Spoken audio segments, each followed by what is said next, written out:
Clutch Cargo, with his pals Spinner and Paddlefoot, in another exciting adventure, the Dragonfly.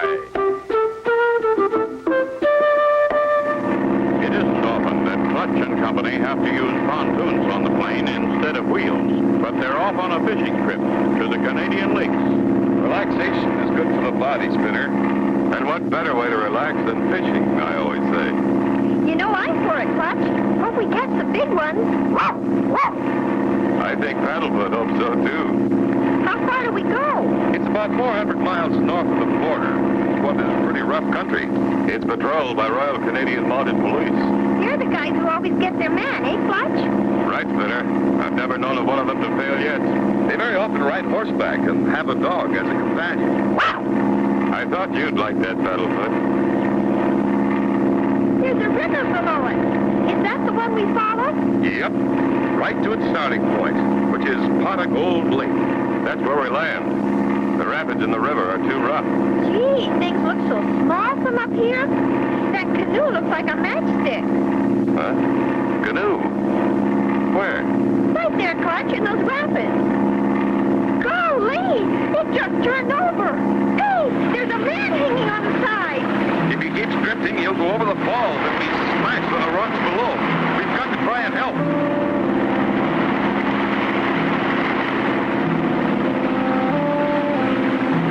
The water's fairly smooth just above those falls. We'll keep the engine running to force us against the current and hold us from going over the falls. Here goes.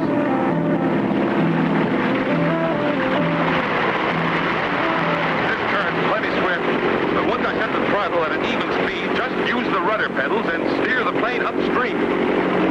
All set. Keep her headed upstream. I'll do my best, Clutch. Good luck.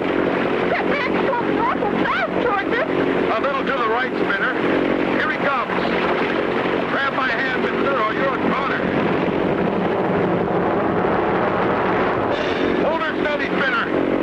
Did you get him, Clutch? Sure did. The canoe went over the falls. I'll get him in the plate. Is he all right? He looks half drowned, but he's coming to. Let me take the control, Spinner. If our engine stops, we're goners. One of the floats hit a rock. Hope it didn't poke a hole in it.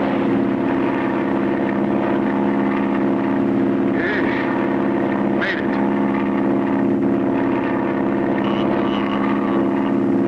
Hey, Clutch, our new passenger's waking up. Me go over high fall. Me now on way to happy hunting ground. Well, I'll be. It's Indian Bill. I didn't recognize you. Oh, my friend Clutch Cargo. Wow, wow. Don't tell me you know him, Clutch. I'll say I do. Best hunting and fishing guide in all of Canada. Me very happy you saved my life, Clutch. Well, what were you doing this far downstream? Me ain't much afraid. Afraid of what, Mr. Indian? Giant monster dragonfly. Yee-yow! Could there be such a thing as a giant monster dragonfly? Be sure to tune in for the next exciting episode with Clutch Cargo.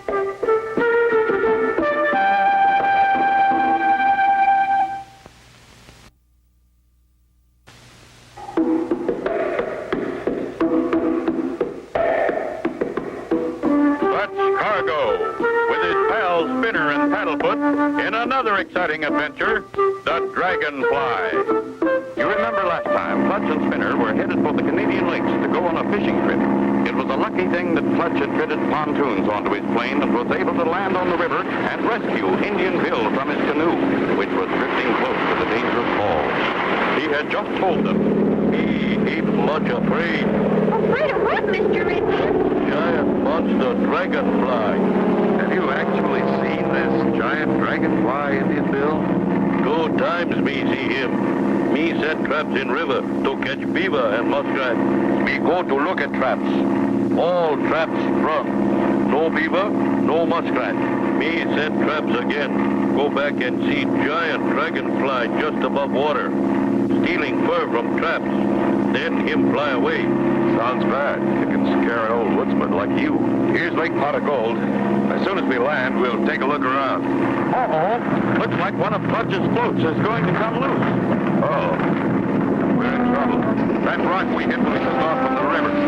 I think one of our floats is going to tear off.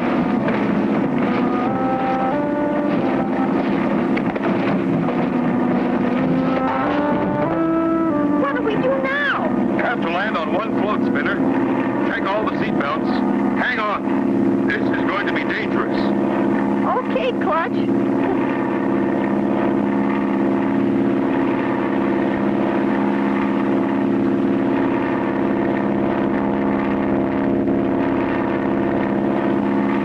Clutch knows that the only way he can bring his plane down on the water with one float is to make a high-speed power landing.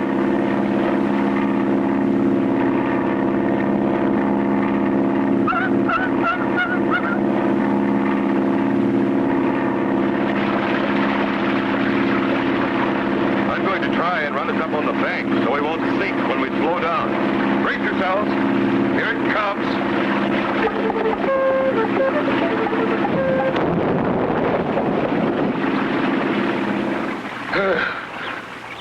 We made it. Everyone okay? We're all right, Clutch. First ride in plane. Think me stay hunter. Plane's all right, except for that float. We'll have to rig something later. We came in right by your dock, too. Him peaceful and quiet until giant dragonfly come here. Gee, we finally got here. Can I go fishing now, Clutch? Okay, Spinner. Maybe you can catch some fish for lunch. Indian Bill and I are going up this path to his cabin. Here's the cabin. Is that your horse? Not my horse. Him belong to Sergeant Terry, mounted police. Him here now. Yeah, I'm here all right. This giant dragonfly. Have you seen it? No, Indian Bill and I watched the traps for days, but nothing happened. Then the day after I left, Indian Bill's dragonfly appeared again. Hope you can use some help, Sergeant. Sure can. Well, Paddlefoot, I think we've got enough, huh? Golly, won't Clutch be surprised? We caught 5 big ones. I guess the thing to do is for me to dress like Indian Bill and go to the trap line alone. Good. Maybe you'll see something. Help! Clutch! Help! It's Spinner. Something's happened. Come on. What terrible thing could have happened to Spinner? Be sure to tune in for the next exciting episode with Clutch Cargo.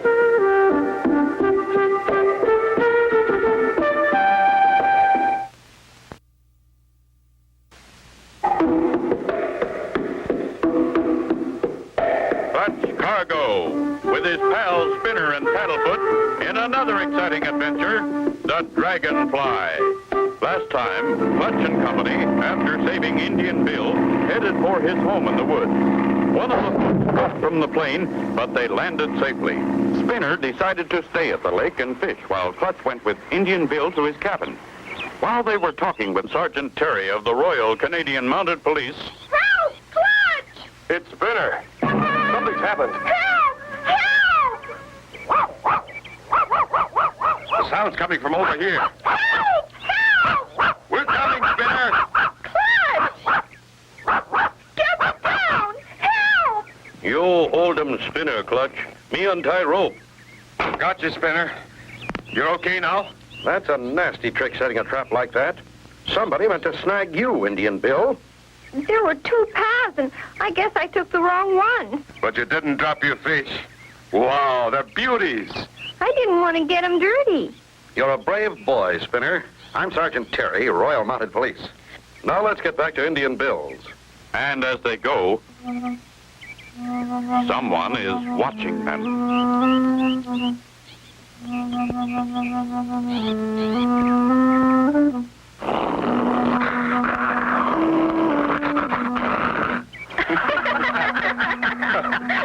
What's the matter, boy?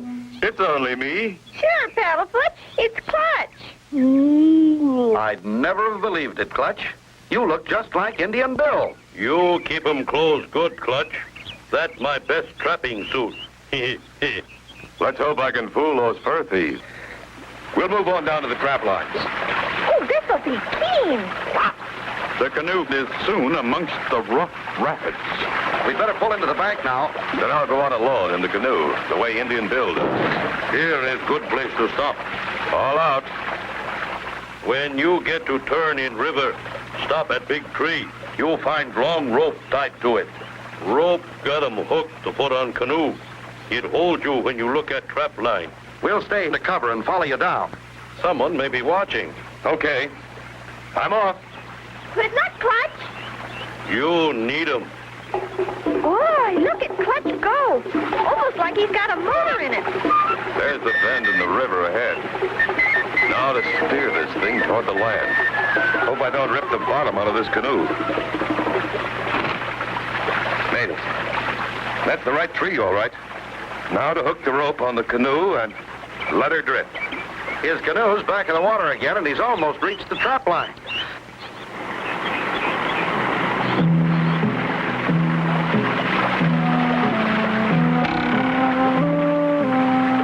That's good. Canoe's holding at the end of the safety rope. Trap line should be just about here. As Clutch leans over to pick the trap line from the swift water, back at the big tree where the safety rope is tied. What's this? The rope broke. Oh, no, the paddle. And those walls are only yards away. The boat's loose. He's lost the paddle. He'll go over the falls.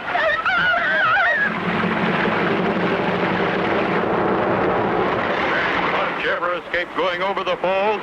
Be sure to tune in for the next exciting episode with Clutch Cargo.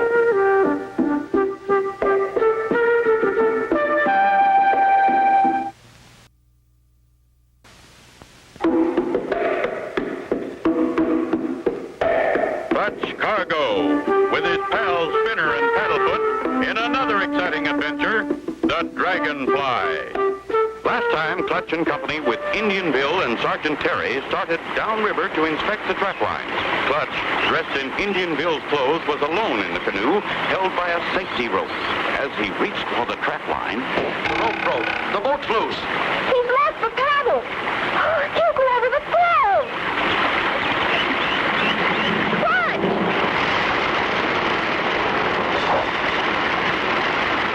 What's this? We got 'em. What a shot! Your last is the boat, Mr. Indian. Heave ho! Heave ho! Pull! Pull!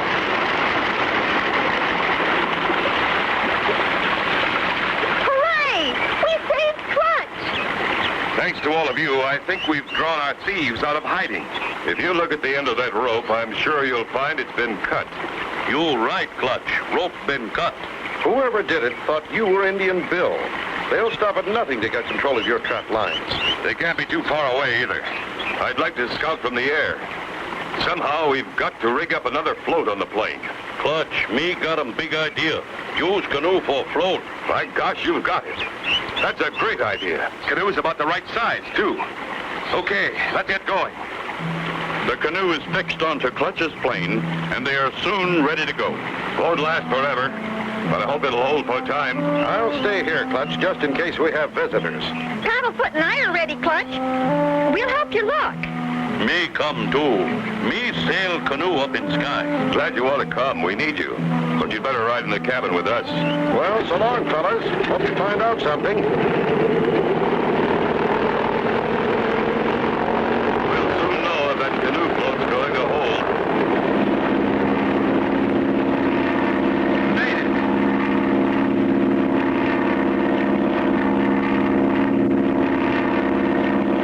Clutch covers every inch of the territory near the river, and everyone keeps a sharp lookout.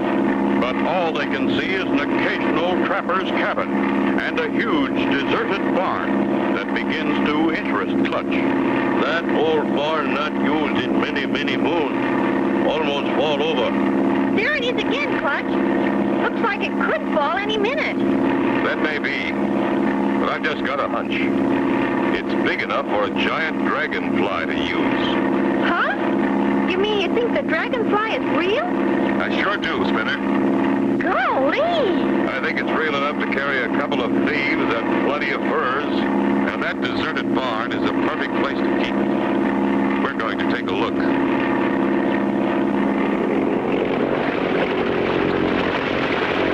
That's a pretty good canoe of yours, Bill. You bet 'em, Clutch. Me make 'em good canoe.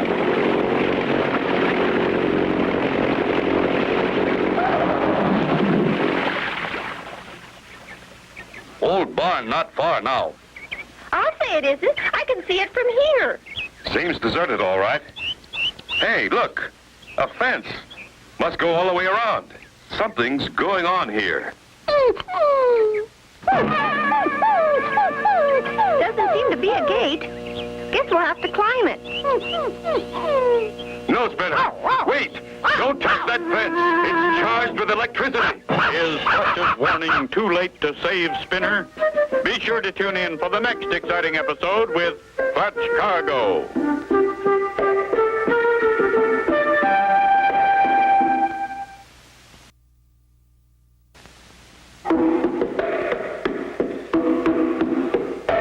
Clutch Cargo, with his pals Spinner and Paddlefoot, in another exciting adventure, the Dragonfly. The last time, Clutch repaired the plane by using Indian Bill's canoe. They were able to take off from the lake in the plane and search for anything that looked suspicious on the ground. They found an old deserted barn surrounded by a fence. Spinner began getting anxious to get to the barn. Doesn't seem to be a gate. Guess we'll have to climb it. No, Spinner. Wait. Don't touch that fence. It's charged with electricity. Gotcha, Spinner. And just in time. Phew! Boy, am I lucky. Me not come here for a long time. This fence new. Clutch, I think I heard someone. You're right, Spinner. Come on, behind those bushes. Oh, look. Me know him. Him Slippery Smith. Look, he went right to the fence and unhooked those two wires. He went through that hidden gate and into the barn. Come on, we'll follow.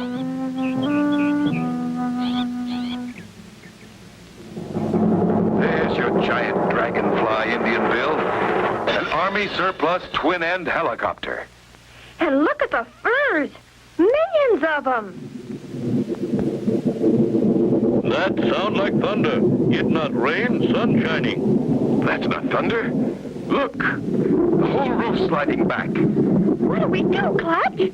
You stay with Indian Bill. I'm going to get in that helicopter. They're ready to haul a load of stolen furs. Clutch opens the door, looks around, and crawls to the helicopter and climbs aboard. But just then... Gotcha. Spy on us, will ya?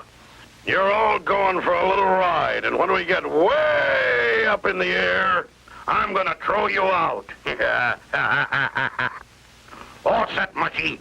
The roof's open, and here we go.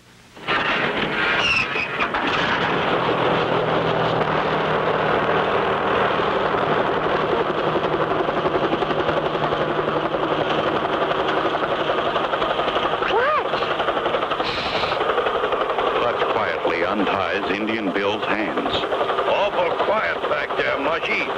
Go and check our fine-feathered passengers. Right, boss. Lie still. Everybody nice and comfy? You got him, Clutch. What was that? That you, Mushy? Clutch Cargo's the name. Your friend's nappy. Stop! Please, don't hit me! I'm outnumbered. It's unfair.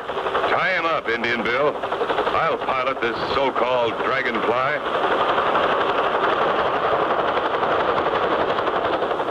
There you thieves, Sergeant Terry.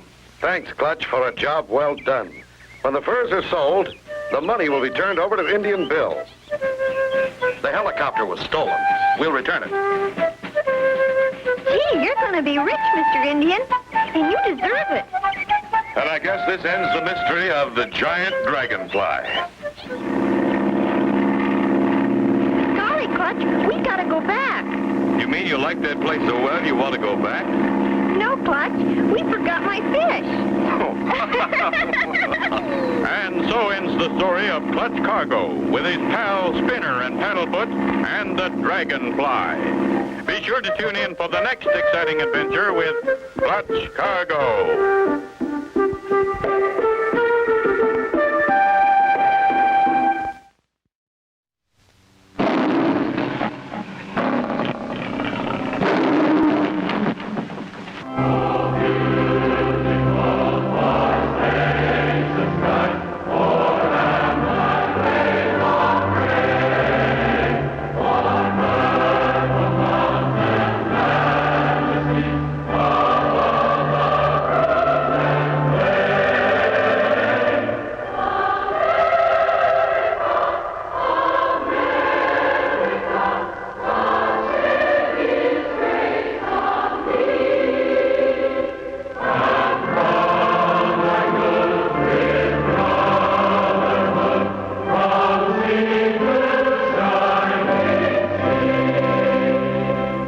Accompanied by the voices of the famous Mormon Tabernacle Choir, we enter Zion National Park in the state of Utah, where a magnificent pageant of scenery inspires meditation and causes time and space to fade in the minds of mortals.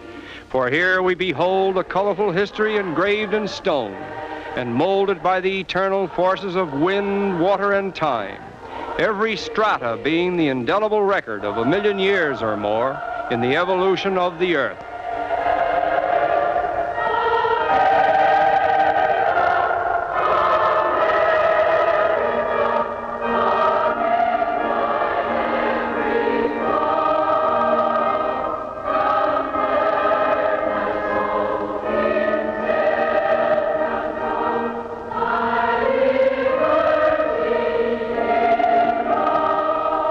In the year of 1919, Zion was made a national park, and today it is regarded as one of the most precious scenic possessions of the United States.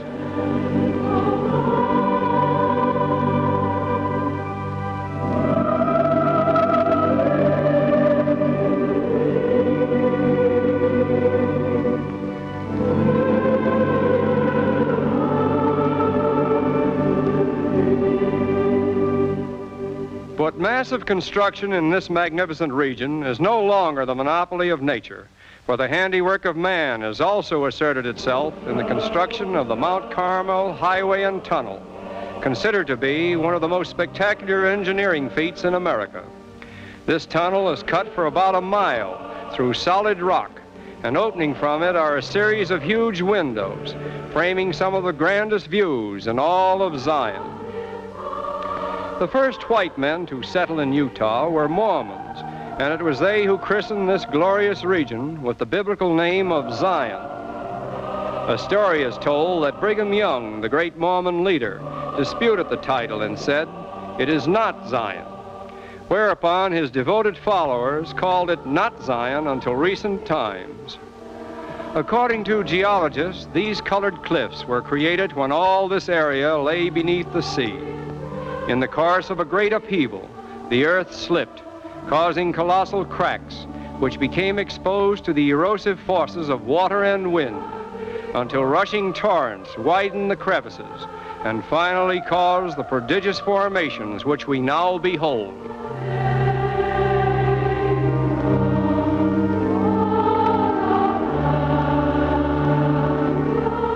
Until comparatively recent times, this canyon country was most inaccessible. But today, the building of good roads by the United States government has made it possible for all travelers to see what was once the exclusive privilege of the native Indians and a few pioneer white men. The Indians regarded this strange land with a certain awe and fear. They made it a point never to be caught in the canyons after dark, for they believed them to be haunted by the demons of the night. In their eyes, these monumental, rough-hewn and queerly colored monoliths became altars of sacrifice full of symbolic meaning. Such awe-inspiring scenes have always struck fear into the hearts of primitive men. But to modern men, liberated from the shackles of superstition and fear, this divine spectacle is a revelation of the colossal forces of Mother Nature, who, for her own purpose, broods and rears and elevates, and also for her own purpose, levels, sweeps away, and destroys. En route to Powell and Bryce Canyons, we witness scenes of pastoral charm, which offer a cooling contrast with the warmer tones of the canyons, and add immensely to our appreciation of the rugged beauty that is so characteristic of America the Beautiful.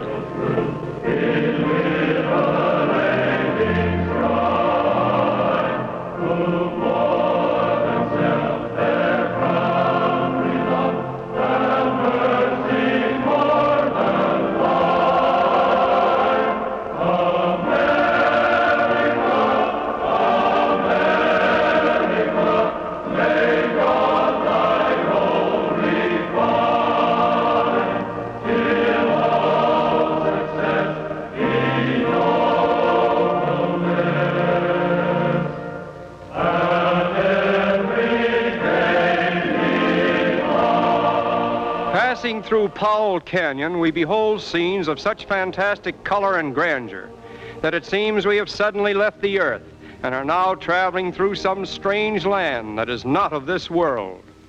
It is here that Mother Nature paints her magnificent pictures with a profusion of color and splendor that silences our feeble attempts at description and inspires us with a hymn of praise for the almighty powers of creation.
Perhaps there is no place on earth that better illustrates the story of geological evolution than the remarkable formations of Bryce Canyon.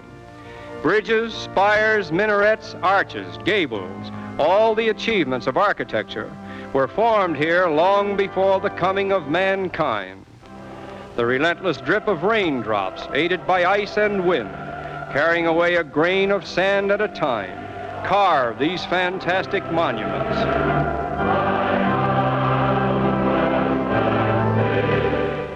As we gaze upon this celestial city, which has been reflecting the flush of morning and the glow of evening since time began, we lift our voices again in praise of America and its monumental Utah, the state that has been so generously endowed by Mother Nature with the grandest of her fantasies in stone.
Those shots will bring the cops.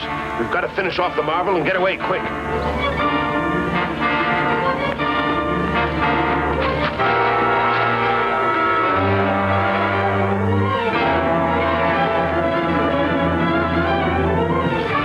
We'll take care of him and the Lend-Lease gasoline, too.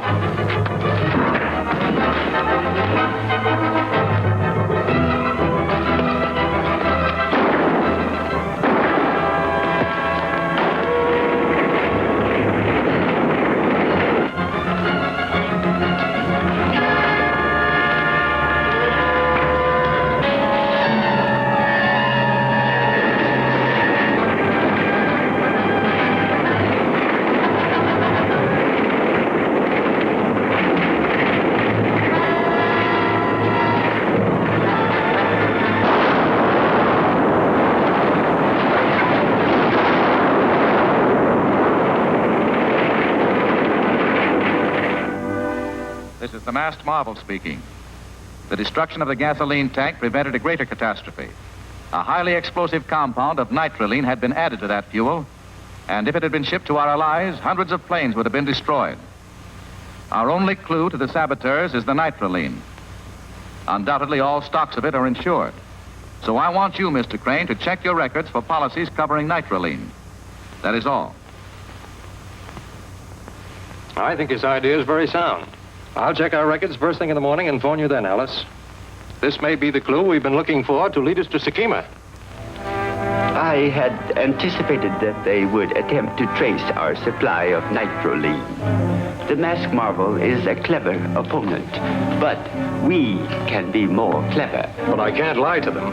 Alice could check the records herself. And if I tell her we have a policy on the Consolidated Chemical Company's nitroline, they'll investigate and find there are 20 cases less than the priority invoice calls for. Yes, and she might find out you own the company. None of those calamities will befall us, my friends. Because when Mr. Crane finds the insurance policy tomorrow morning, he will also find a claim from Mr. Barnes of the Consolidated Chemical Company for 40 cases of nitroline which were stolen from his plant. 40 cases? But I only took 20. I know, but we will need more for future operations.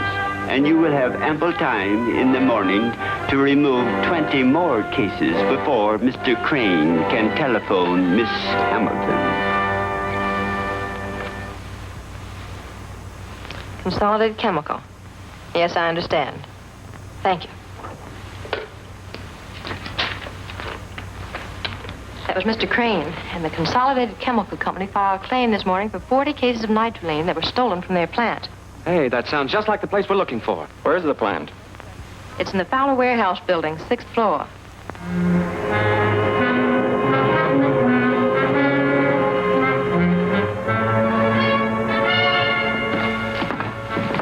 Wait a minute.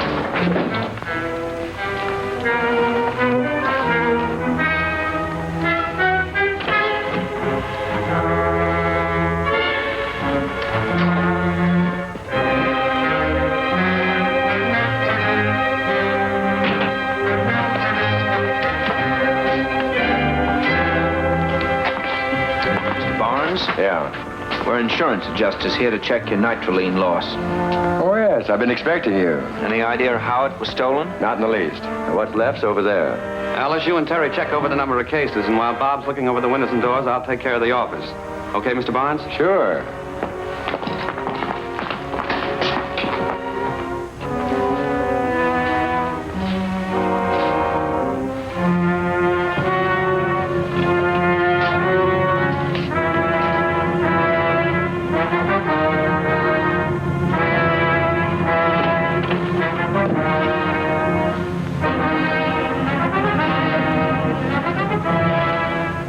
Stories down. Thieves didn't come through there. Not with that shutter locked, and it's always locked. Not a window or door has been forced. And they didn't come through the office, so they must have used skeleton keys. There's 40 cases of nitroline missing, all right. Apparently, there's no question about the loss. Your claim will be paid, Mr. Barnes. Thanks, that's fine. Well, so long.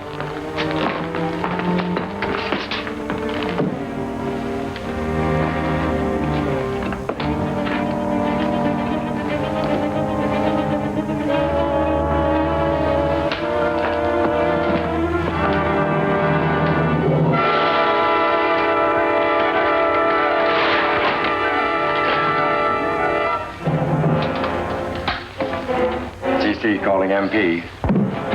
Told you to handle those things carefully. There's enough stuff in here to blow up half the harbor. CC calling MP.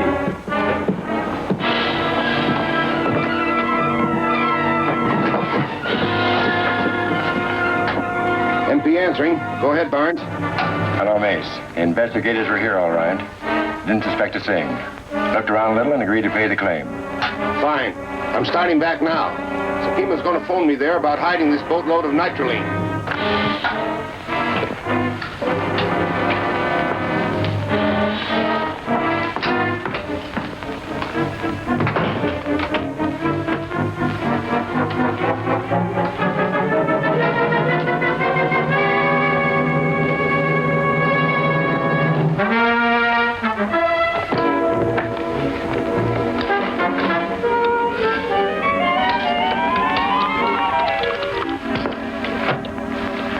Calling AH. Calling AH. This is AH. Come in, Frank. This is a crooked setup, all right. As soon as you left, Barnes called Mace and bragged about fooling us. Mace is coming here to contact Sakima. Get back as soon as you can and we'll trap the whole crowd. We'll be right back.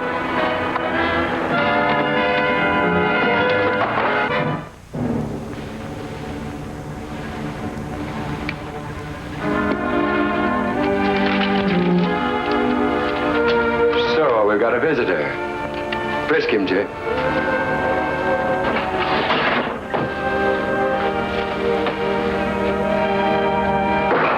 Get in the other room.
Now we'll separate so we can cover all the exits on the way up.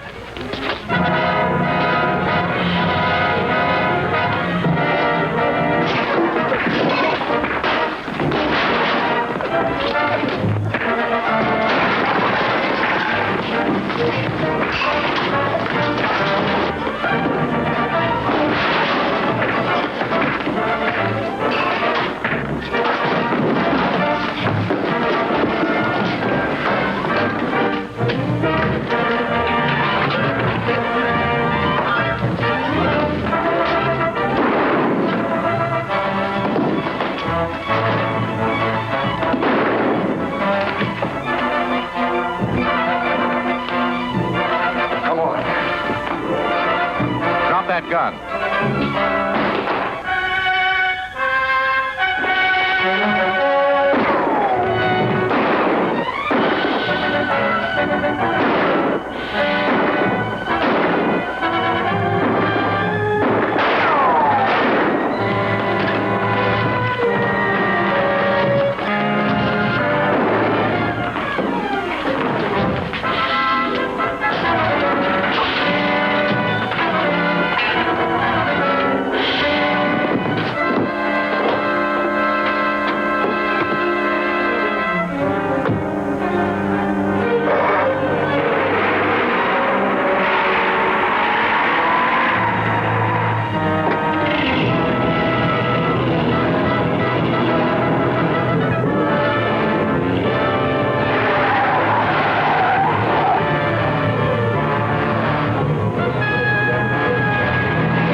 fellas after us. Get the nitroline away while I hold them back. I'll follow in the other boat. Right.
Like you crave that corn when it's freshly bobbed, you gotta beat it to the box with the butter on the top. Get with it, man. Start strolling down to the sweets that you're rolling, the best in town. Our candy's real gone, if I'm understood. To all you squares, that means the confection is positively delicious. Cork that stuff. Give me 5. Let me send you into this nutty jive.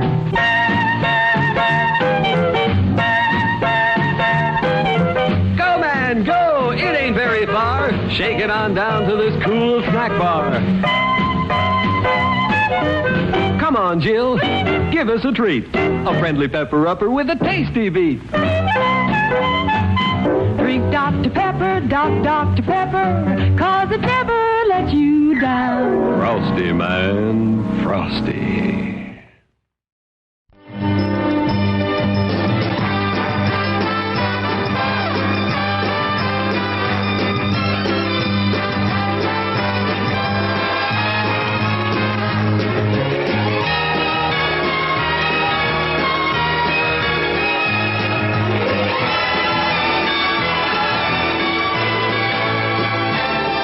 It's refreshment time, folks. Taste that beats the others cold. Pepsi pours it on. Taste that beats the others cold.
to keep the visiograph open. You know I'm expecting to hear from Rocky. I wanted to bring in Casa 7. There it is.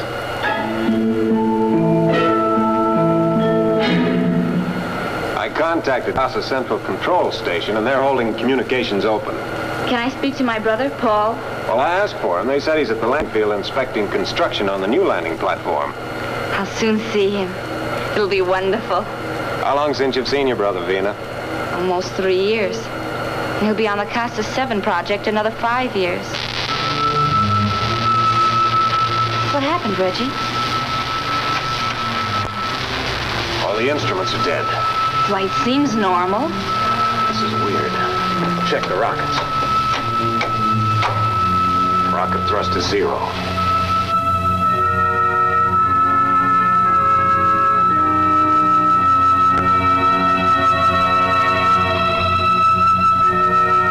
Something has neutralized every bit of our equipment. And there's not a thing we can do about it. No way to check speed or position, and not a chance to make contact with anyone.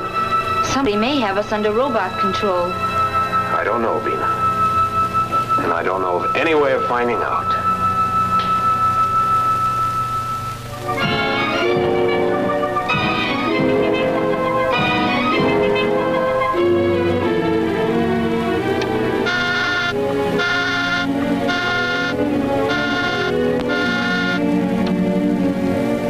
Vina's kept that spaceship visiograph busy for an hour. She knew I was going to call. Well, she's having a vacation, Rocky. Now, for me, let me relax with a little black book and a gay nightlife. A little more of that busy signal and you've sold me. Well, here, relax, Rocky. I'll give you a couple of choice pages. Oh, there's Vina now.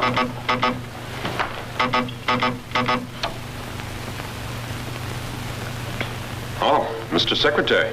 I'm glad I found you in, Rocky. There's something I'd like to discuss, if it doesn't upset your plans. It won't, sir. After all, this is your off-duty period. We can report at once, Mr. Secretary. Very good, Rocky.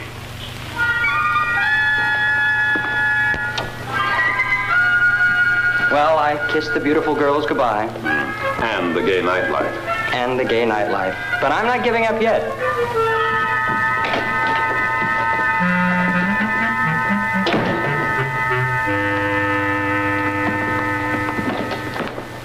Rocky, this could turn into a mission. Well, that's all right, sir. I can take care of canceling our vacation plans, I guess. Perhaps I should assign someone else to the mission. Winky's only ribbing, Mr. Secretary. That's right. We'd rather ride the rocket, sir. Make yourselves comfortable. Thank you. I don't know where this problem is going to lead. It's a job of troubleshooting. Well, sir, you know us. We're not happy unless we're in trouble. Oh, no, I mean... I know what you mean, Winky. First, I'll fill you in on some of the details. The United Worlds, as you know, are fortifying the planetoid Casa 7 as a joint control station for our entire solar system. Oh, yes. Professor Newton told us something about the project. In preparing Casa 7, each of the United Worlds is furnishing strategic and, in most cases, restricted materials.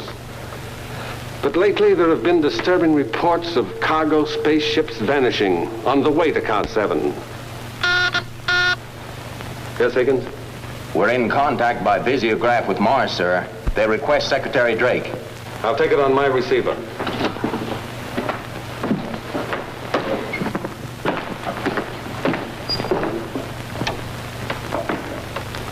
This is Drake, speaking from Earth.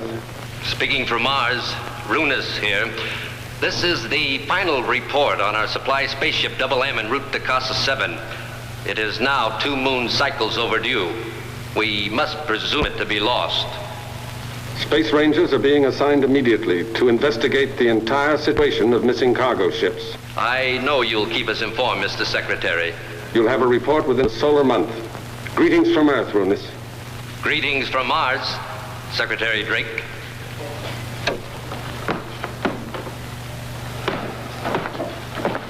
You heard. That's the 3rd spaceship vanished within a week. You know, of course, sir, that Vina's on our way to Casa 7 on a cargo ship. That's right, sir. Rocky's been trying to call Vina. I've been unable to make contact. And frankly, sir, I'm a bit worried. We'll put your mind at ease. Higgins. Yes, sir? Get a report from Casa 7. I want to know if cargo spaceship CM7 has landed. We'll have word in a few minutes, Rocky. We want to find out what's happening to the cargo ships. Oh, I'm sure it can be done, sir, by using our space stations. You're the troubleshooter, Rocky. Run down every possibility. We've got to find the answer, or there'll be repercussions throughout our entire system. The report from Casa 7, sir. Let's have it. Spaceship CM7 was last heard from as it was about to enter the gravity field for the approach. Since then, there's been no word from the ship. All efforts to make contact with it have failed. CM7 has disappeared into space. Thank you, Higgins. With your permission, sir, I'd like to start by tracing spaceship CM7. Of course. This mission is in your hands. Good. We can blast off within the hour. Twinkie?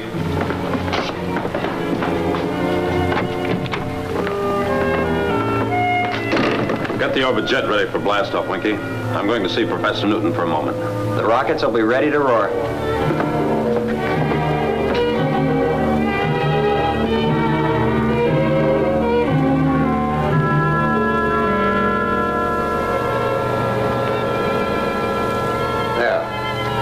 Now, we'll have to give this at least a 4-hour exposure, Bobby. Well, that's the longest one yet. Oh, Rocky, we're making some wonderful pictures of Scorpus with hydrogen light. What we need are some trick snapshots of Casa 7. Your tone tells me there's trouble. Perhaps, but I don't know what it is, Professor. Except that it concerns Casa 7. Secretary Drake will tell you the whole story. This much I wanted you to know. The ship Venus on has vanished in space. I want to help, Rocky. Please let me help. This is one time I'd like to say no, Bobby, but I can't. Thanks, Rocky. Thanks a million. You won't be sorry. We'll find Vina. You bet we will. Now run along and get packed. Meet us at the blast-off platform. Professor Newton, I don't know where this flight is going to take us. Maybe to the far limits of our solar system. Is there something you wish to ask me, Rocky? Yes, Professor. Is there anything, any new discovery still held secret that might help us? Yes, there is. But I've been fearful of even discussing it. Wrongly used, it could have cataclysmic results. Vina's life may be at stake. Come, I'll show you. I'll show you the power of cold light. Cold light?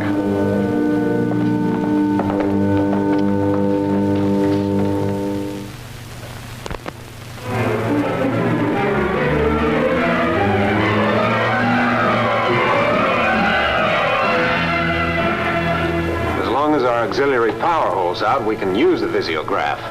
Can we contact anyone on it? No, we can see what's ahead of us on it, and that's about all.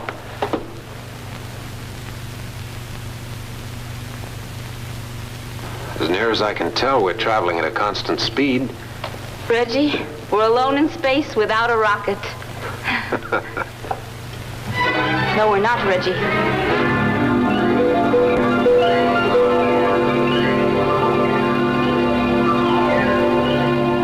They must have seen us.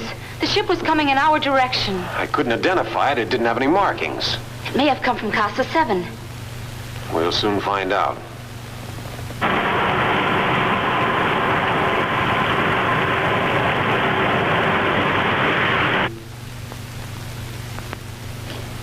Can they come alongside us? Yes, I'm sure the magnetic lock's in operation.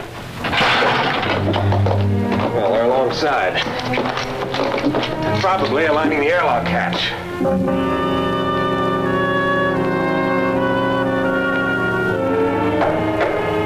They've reached the hatch. We're connected now.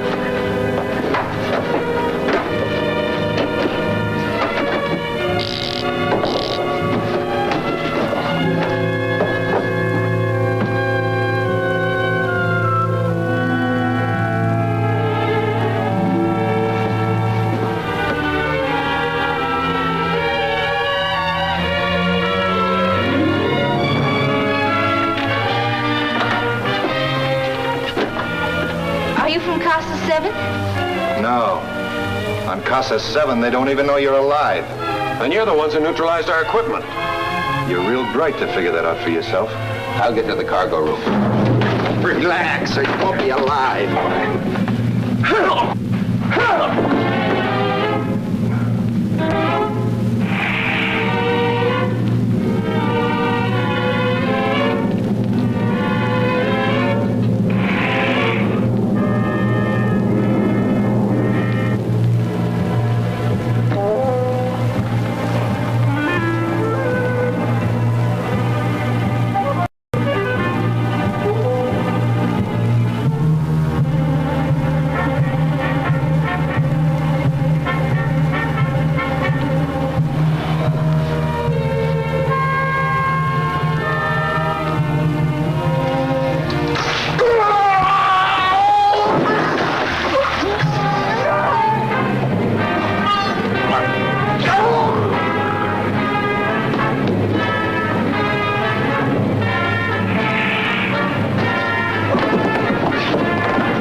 Space gun. If you have to, use it. Ask questions later. I'll get through to Casa 7 on the astrophone in their ship.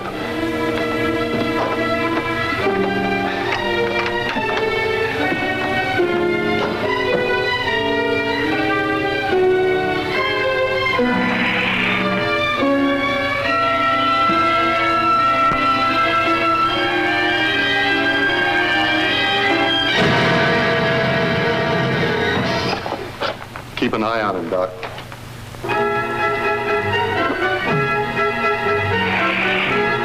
Go over there. Go on. I'll use the gun if I have to. Hurry up. No, Vina, you'll drop it.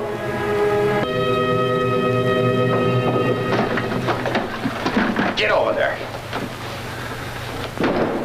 Nice work. You're a couple of smart operators. Only you don't have any brains. Now see if you can get their cargo into our ship without tripping over it.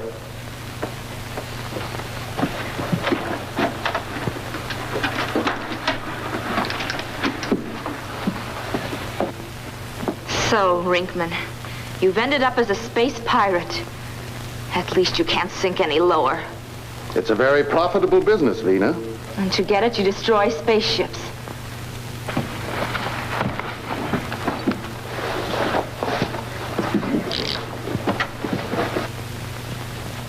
You won't be harmed. We've just neutralized your ship's rockets and equipment. Why are we still in normal flight? You're not.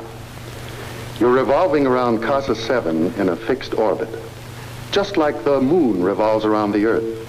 How? We cut your power and neutralized your equipment when your ellipse speed balanced against the gravity of Casa 7. That's what happened to the other ships you've pirated. That's right. You'll be revolving around Casa 7 for the next 1,000,000 years, or until a piece of meteoric waste hits the ship. To make sure you're not identified, I'll have the markings removed from your ship. You have found a new way to commit murder. Oh, don't give me any credit, Vina. Dr. Vanko worked it out. I just make sure that no other spaceship bothers you.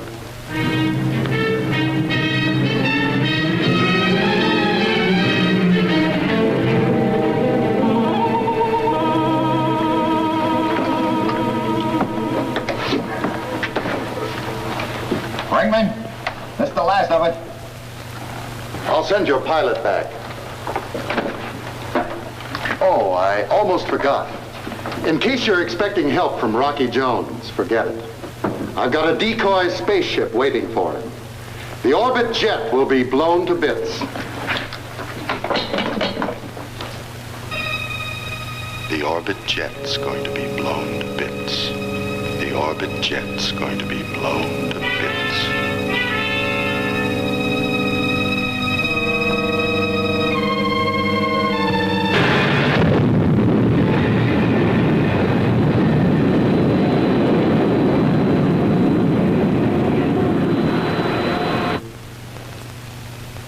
Do we have a chance?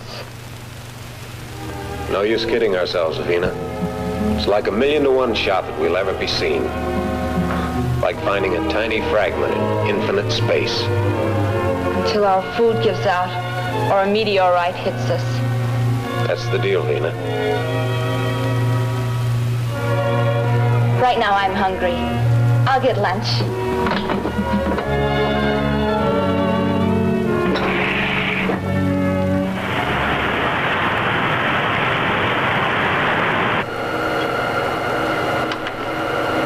Winky, what's our position?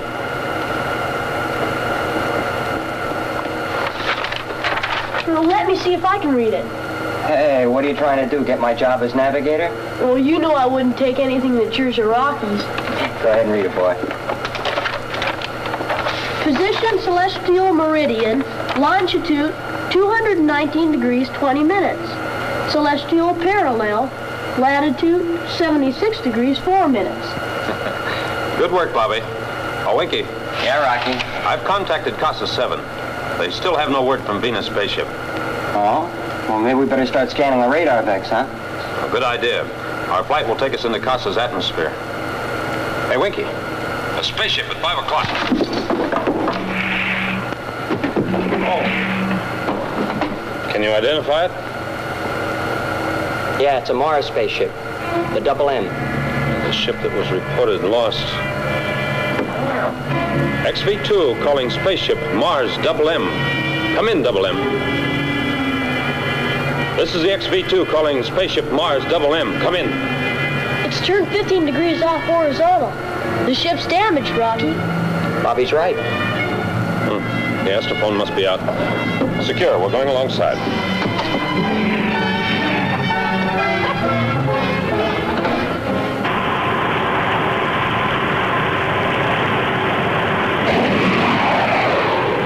We just missed being smeared all over the galaxy.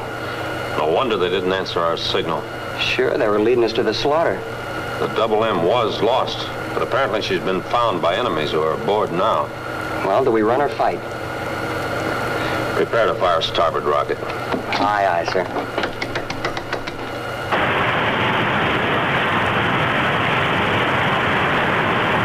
I'll arc over the ship at R400. Release rocket on count 5. Starting run. 1, 2, 3, 4, pipe! Well, the Double M just became the Scrambled M. Log the incident, Winky, so that a full report can be sent to Mars Space Headquarters. What did you hit? Sighted enemy, smeared same. And why do I have to miss all the excitement? Bobby boy, the excitement's just starting. Keep the radar vex open, Winky. I'm sure we're in an area our unknown enemies don't want us to search. Yes, sir.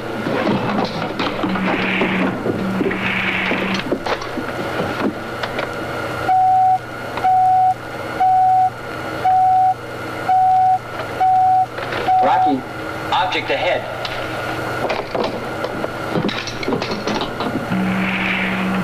Object about 2 solar minutes ahead of us. All right, Bobby. Professor Newton can be proud of you. Elemental, my dear Rocky. Elemental. Hold it on, Winky. When we're halfway there, we'll be able to tell if it's a spaceship. Rocky, why'd you bring this on the orbit jet? Oh, well, that's something Professor Newton's been working on for a long time. I know. It's cold light. Oh? Then he's told you about it, huh? Yes, we discussed it, and I gave him my opinion. Well, I know he appreciated that. Cold light should never be used indiscriminately. The gamma rays could be fatal to those who use it. Yes, Professor Newton warned me. Rocky, at the spaceship ahead.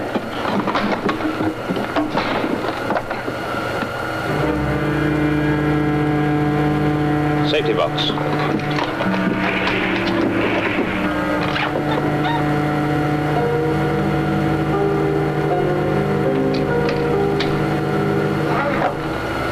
This is the XV-2 calling spaceship at approximately celestial meridian 190 degrees, celestial parallel 80 degrees. Come in, identify yourself.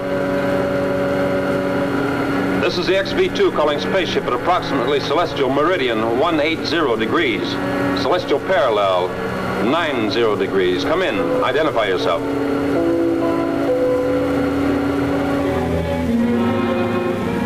It's a spaceship, Reggie. It's Rocky in the orbit jet. We have to get some signal to him.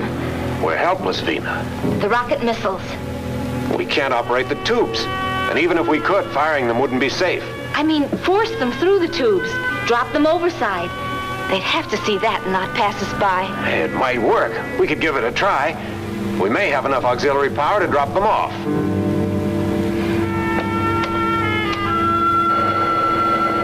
Winky, Bobby, look at their missile tube, starboard. It's starting to open. We're going to be ducking missiles in a minute. Port rocket, Winky. Same run. Fire missile on count 5. Repeat on 5.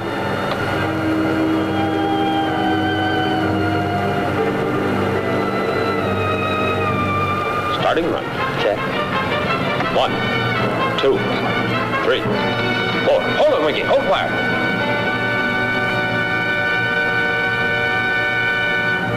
They ejected the rocket. They weren't firing it. That was meant as a signal to us. Maybe the ship's in some kind of trouble, Rocky. Get the magnetic lock ready, Winky. We're going alongside. That's right.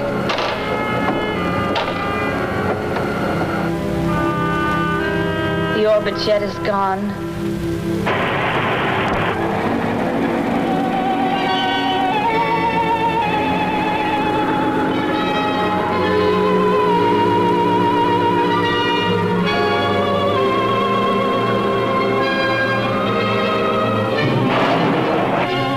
Alongside.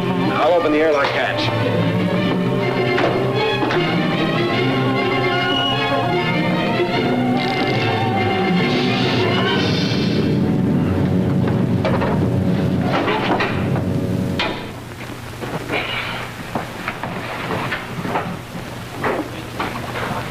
Rocky! Bobby! You had us worried. I was never so happy to see anyone in all my life. Why didn't you answer our signal? Our power and equipment were neutralized. Our spaceship is a satellite of Casa 7. How'd that happen? Rinkman and Dr. Vanko, the two renegades from Earth, arranged it. Oh, so they're the cause of all the trouble. They've taken up space pirating. They came alongside and took off all our cargo. I see. Well, you can give me a complete rundown on our way to Casa 7. We can't get out of our orbit, Rocky. Oh, I think we can. The orbit jet will take you out. We'll stay at magnetic lock. Tandem pole will do the job. You better stay by the control edge. Vina, you come on the orbit jet with me, That's like going home, Rocky. I told him we'd find you, Vina. Didn't I, Rocky? You bet you did, Bobby.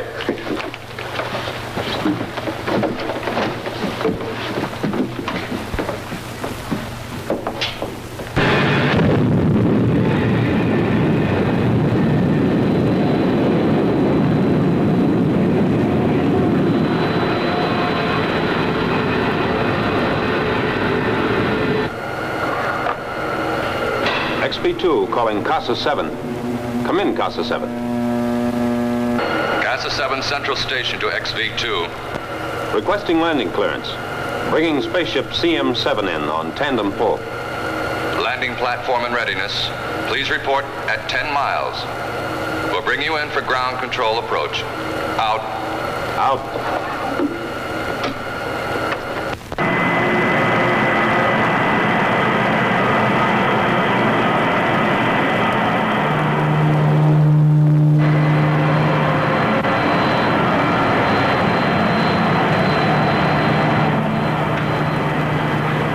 Twin landing platforms.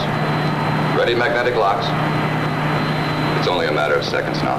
My sister Vina can't be any happier than I am.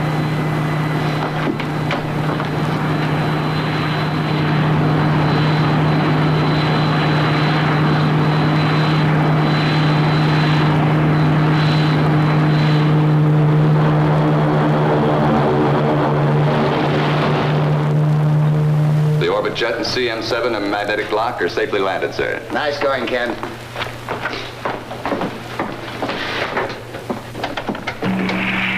I'll bet you're excited, Vina. I'm excited and happy and thankful I reached Casa 7. Your big brother's probably waiting outside now. Yes.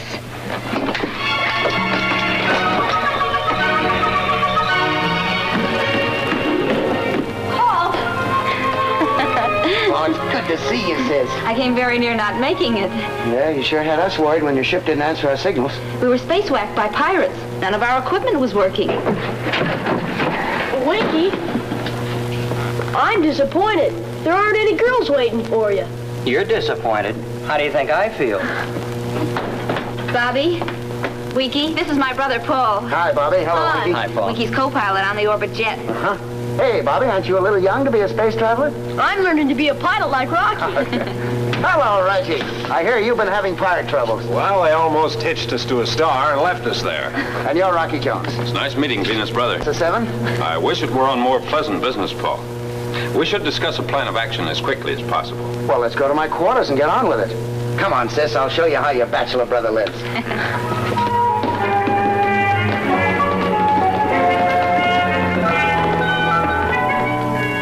When the leader from the pirate spaceship came on our ship, I recognized him. He was Rinkman. And later, Reggie said Dr. Vanko was also on their ship. They're two fugitives from Earth, Paul. Rinkman's a traitor to the United Worlds and an out-and-out criminal. Well, what procedure did the space pirates use to capture our cargo ships? They use some form of beamed energy that prevents the ship's instruments from working, like cutting a light switch. Yes, but I don't see how that can be done. When the speed of the spaceship is balanced against the pull of gravity of Casa 7, they cut the power. That leaves the ship in a perfect little orbit. It becomes a captive permanently, a man-made satellite. Yes. The only way they can be rescued is by tandem pull, using the rocket thrust of another ship which is locked with them. Well, that means I can send out search ships to locate those that have vanished. Yes, Paul. The ships and their crews can be saved, even if the cargoes are lost. And you have to catch up with 2 renegades, Rinkman and Dr. Vanko. We'll have to find out who's behind them and where they operate from. Well, we've got the whole solar system to work in. Well, how can you find out where to start, Rocky? Well, like Winky says, Bobby, the entire solar system is ours.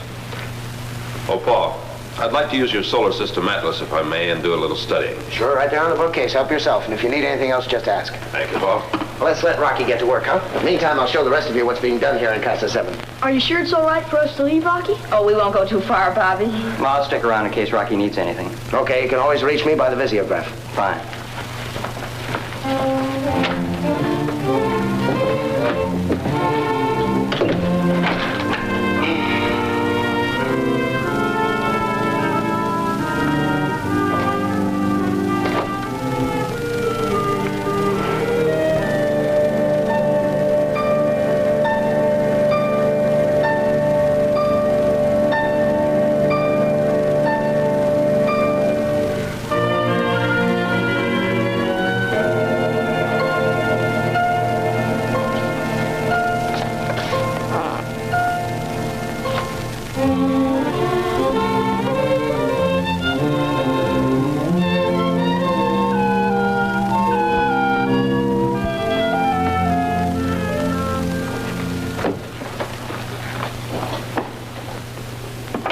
Thanks, Fina.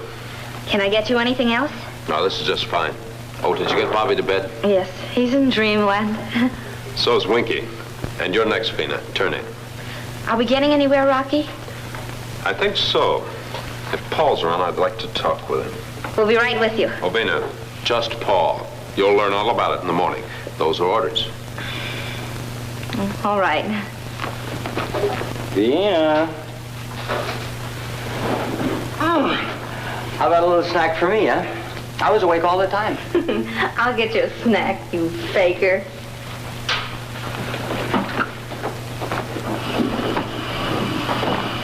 Well, Rock, I'm raring to go. You should be after 8 hours sleep. It's this air. It's like Paris in spring. We won't be in it long. There goes my social life on Casa 7. I know, Winky. It's rough on the girls, but we have work to do. Winky, Vina sent this to you. This is mine. That's Rocky's. Rocky, have you come up with anything yet? Maybe. If an unfriendly planet is behind the acts of piracy, they wouldn't operate from their home base. That'd be too easy to trace. And the United Worlds might declare open warfare. There are 4 or 5 planetoids far enough off of regular space lanes that could be used as secret bases for criminal traffic. I have checked them all, and this is the one I'd pick. Why, that's the planetoid Pra. Known as the Lonely Moon. Pra is 20 celestial degrees from any lane of space travel. Yes, but Rocky, you know the history of Pra. No spaceship has ever landed there because of some unknown defense barrier. That's right. 3 Earth spaceships set off for Pra, and nothing was ever heard of them again once they entered its gravity field. The only way we'll ever find out if Pra is being used is to go there. Well, how do we get through the barrier? I think it can be managed. Are you sure, Rocky? All right, so we land on Pra. What then? We'll decide that when we get there. That's that. Nothing to do but blast off. I'll send along a couple of armed escort ships, will you? Thanks, Paul, but we're not ready for any frontal attack. I don't like it, Rocky. There is something you can do. What's that? Explain to Vina and Bobby why they can't go along. That'll be a neat trick if you can do it. The trick is, we'll be off of Casa 7 before they're up in the morning.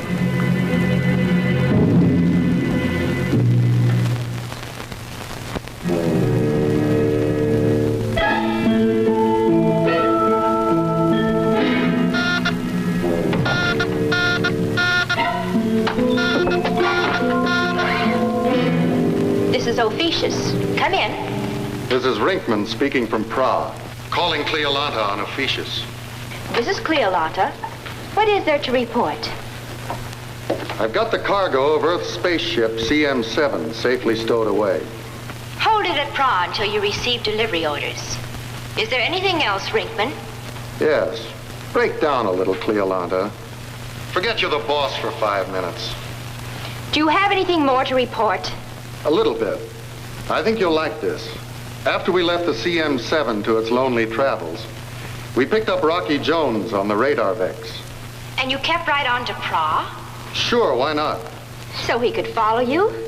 You fool. Do you think you can outsmart Rocky Jones? What do you think? I had Armin, your best pilot, standing by on a decoy spaceship to blast the orbit jet into the next galaxy. You've disobeyed my orders. I was thinking mainly of saving my own neck.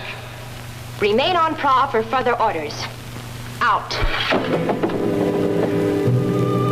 Know something, Doc? Yeah. Sometimes I think she'd rather see us dead than Rocky Jones. Atlasan! Atlasan! Did you call me, Cleolanta? Rinkman and Dr. Benko are on Pra. Excellent. Then we'll have more valuable merchandise to sell to our ally planets.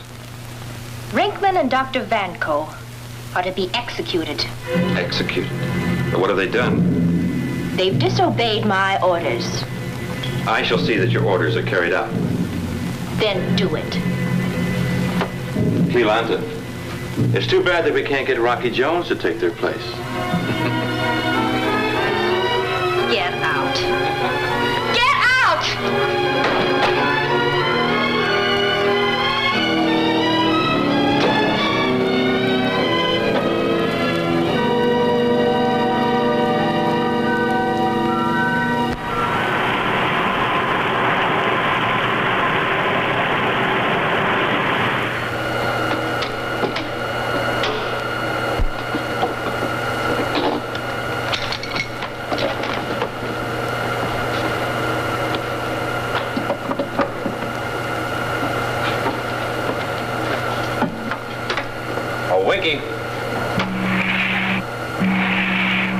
We're approaching Pra's gravity field, Rock. Yes, you can see Pra now on visiograph. Well, what are we going to do about that defense barrier? You know, Winky, what you can't see, you can't hit. I'll buy that. But what are we going to do about that defense barrier? I've been holding out on you until now, Winky, because I promised Professor Newton. I know what you mean, the coal light. I never could get you to talk about it. Professor Newton asked me not to use it until we had to. He's kept it so hush-hush that most people don't even know it exists. I'll have to brief you on it. Right. When the lamp's actuated by this switch, the filament in the vacuum tube is quickly brought to a temperature of about minus 243 degrees centigrade. Freezing Jupiter, why all that cold? Well, Professor Newton explained it this way. Heat can affect light waves to a point where images that aren't even there can be seen by the human eye, like the mirages that appear on hot deserts. Oh, sure, I've seen them on the Sahara. Now, intense cold can have the opposite effect. Blot out images that are actually there. When this lamp is switched on, the rays sent out by the terrifically cold light will make the orbit jet invisible. Well, how can we fly a ship we can't see? The cold light will surround the ship, but we'll be able to see everything normally here in the cabins. But no one will be able to see us. Well, if that can't get us through any defense barrier, nothing can. Oh, just one point, Winky. We have to fight time. We don't know how long the cold lamp will operate, so stand by to switch it up, huh? Right, sir.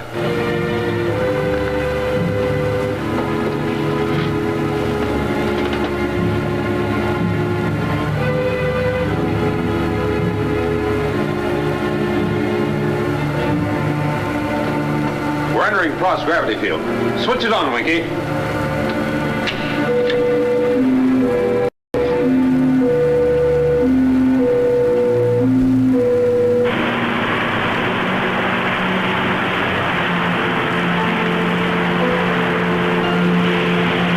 Ship's invisible. We don't, not for sure. But if something hits us, we'll know the cold light didn't work.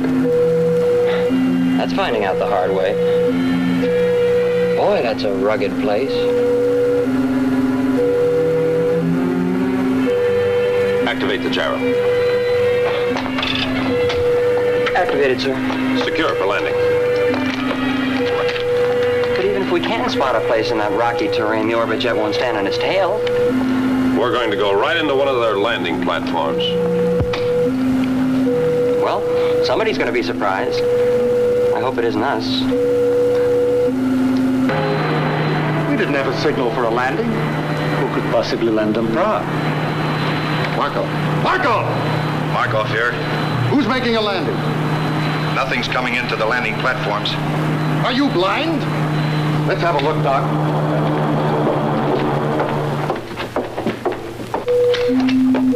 Keep the visiograph on, Winky. You'll have to cover me. If they start anything, blast them. I'll keep my trigger finger ready. You'll be able to see me materialize out of the ship's invisibility blanket. Boy, they're going to be even more surprised than they are now. But remember, we don't know how long the cold light will last. Right.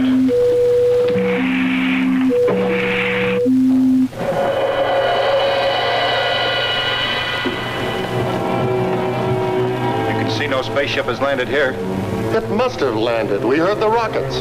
Maybe we're all blind. What do you think, Doc? You heard it. I don't know. I don't know. It's fantastic. We're being paid to know about these things, Vanko. Did a spaceship land or didn't it? This thing is all beyond me. I have to admit it. You're going to have to keep up to date, Doc, or you'll be dropped back to Earth and wind up on the exile planet. Look, there is your answer. You expecting someone, Rinkman? Rocky Jones. You have discovered the light vibration of invisibility. It's friendly of you to bring this new discovery to us. Let's not waste time, Rinkman. I'm here with a warning. You're in no spot to give orders. There's the orbit jet. Take my word for it. There's a gun on it ready to blast you if you make one false move. I'll make it brief, Rinkman. Stop pirating the spaceships of the United Worlds, or Prowl will be blown out of existence. That's big talk, Rocky.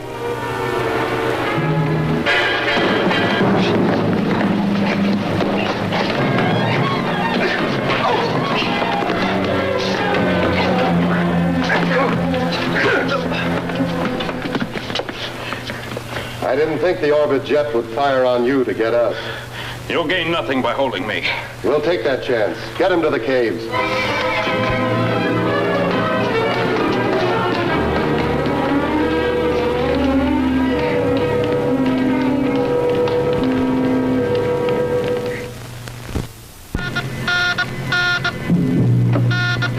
Cleolanda? Yes?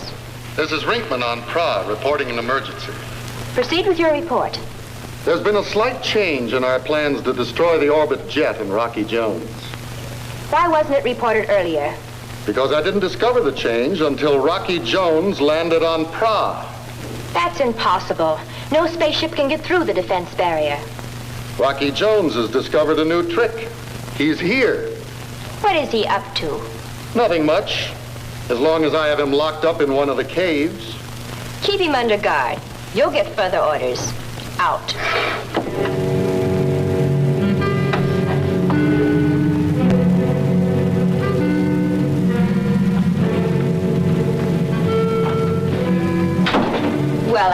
plan? I've ordered 2 of our most trusted men to Prague to handle the execution of Rinkman and Dr. Vanko. Cancel your orders. Cleolanta, that was your command. I said cancel your orders. What's the matter? Did they redeem themselves? I will go to Prague and decide if they are to be pardoned. Prague is a barren planet. A land of rock and granite mountains. There's no place for a woman. Have my spaceship made ready. You will serve as pilot. If that is what you wish. It is what I command.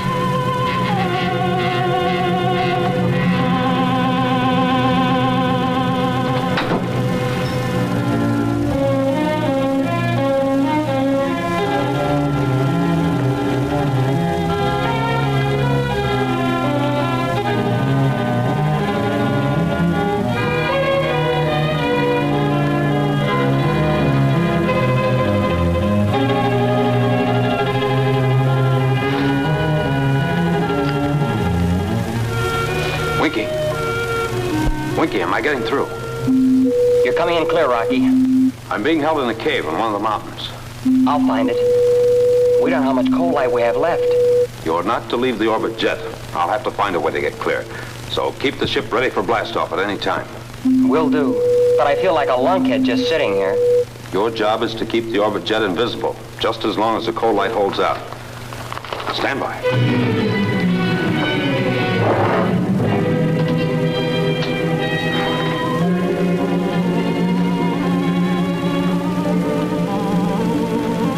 Rocky, suppose we make a deal. I'm listening. You got something good in that secret of invisibility. Yeah, I think so. I could get you off Pra alive in exchange for that secret. You're wasting your time. I'll put it this way. Come in with me. You mean, as a space pirate? It pays off. Working out of an invisible spaceship, we'd have the solar system by the tail. How about the people you're taking orders from?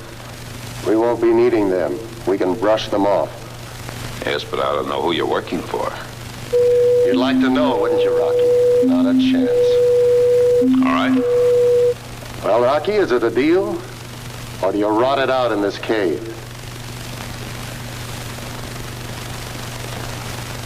What'll it be, Rocky? Keep him covered, Winky.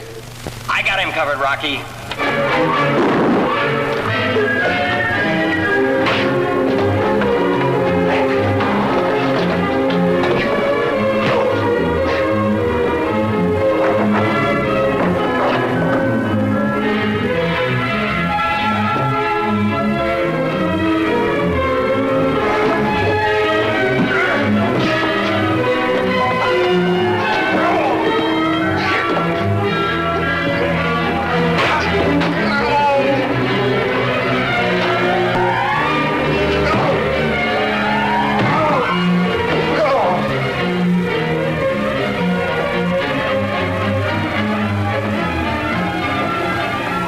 Been gone a long time.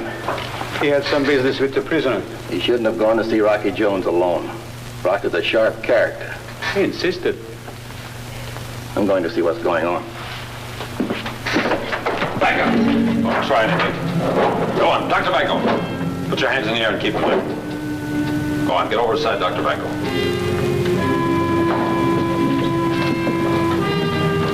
Now, don't either one of you try a thing. Winky. Come in, Winky. Go ahead, Rocky. Not much time left. Open the airlock hatch. Airlock hatch open. Prepare for blastoff. I'm on my way. Rockets will be roaring. Right.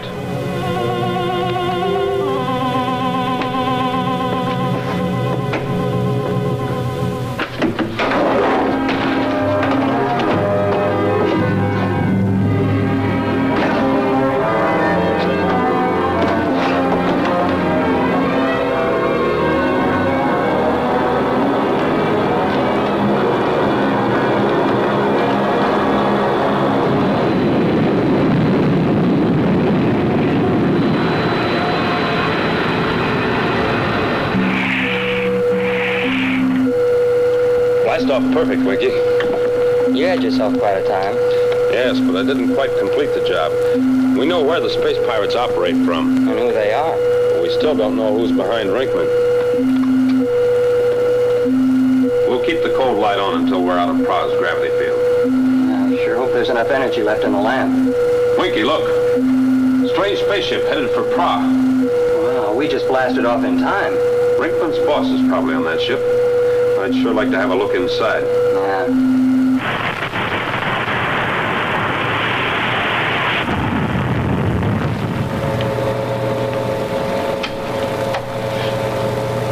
I'm curious, Cleolanta, about this journey to Pra.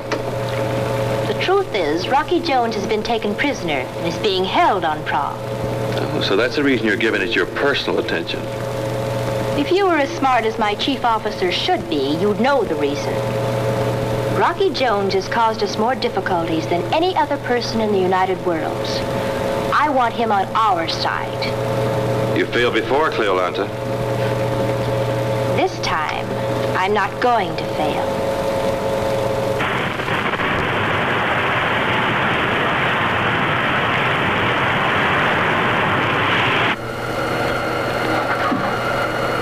XV2 to Casa 7. This is the XV2 calling Casa 7. This is Casa 7. Go ahead, XV2. Message to Paul Ray. We are proceeding to Casa 7. Anticipate arrival at 400 solar time. Tell Paul to say hello to Vina and Bobby. Message will be delivered to Paul Ray. Thank you, Casa 7. Out. Well, there's the period on this mission. No, Winky. I think there's still a lot more to come before we see the end of the space pirates. Well, I only hope that Betty doesn't get tired. I told her to wait for me at the bandstand in Central Park.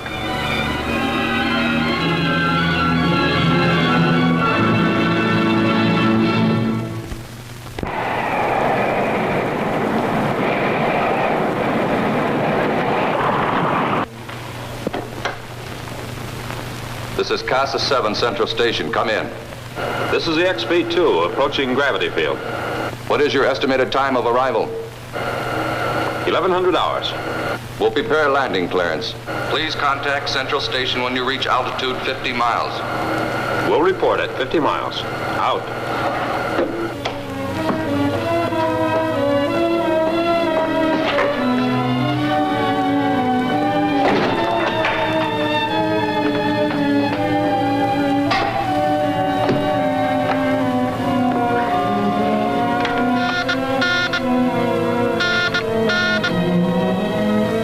Casa 7, Ken speaking.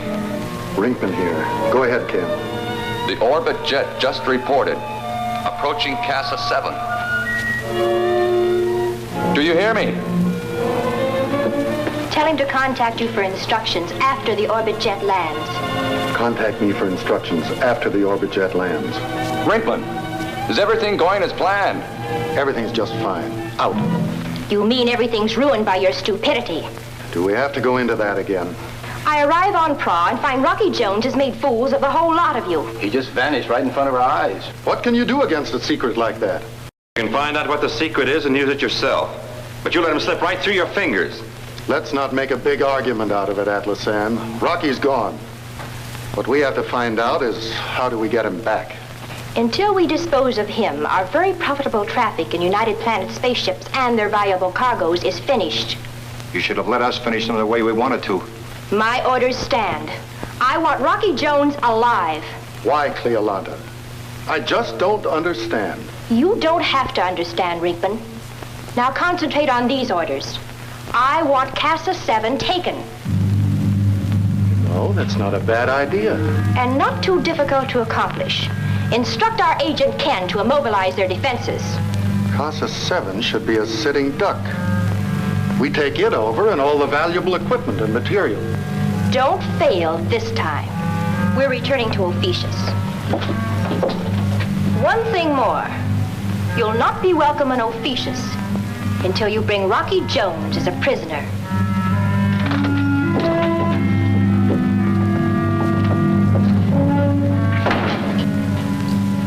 You never opened your face, Doc.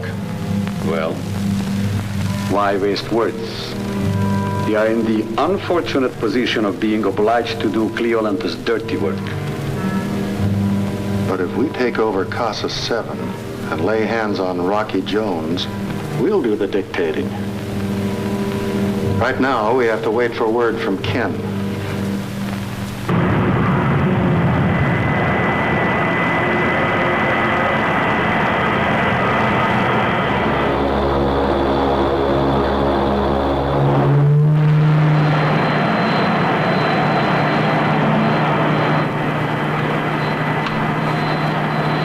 Paul, this is Ken at Landing Controls. Yes, Ken. The orbit jet is in the process of landing. Good. I'll be there in a few minutes. Have Rocky wait for me there. Out.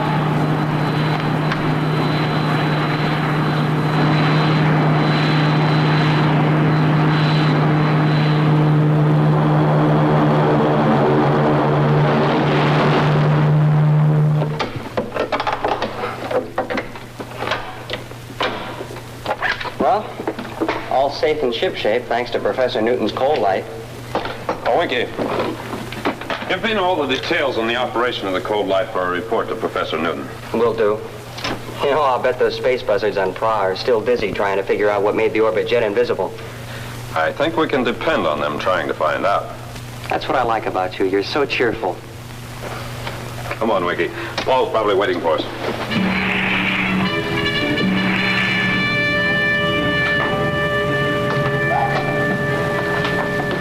Welcome to the casa. Thanks, Ken. Did you contact Paul? Yes, he asked that you wait here.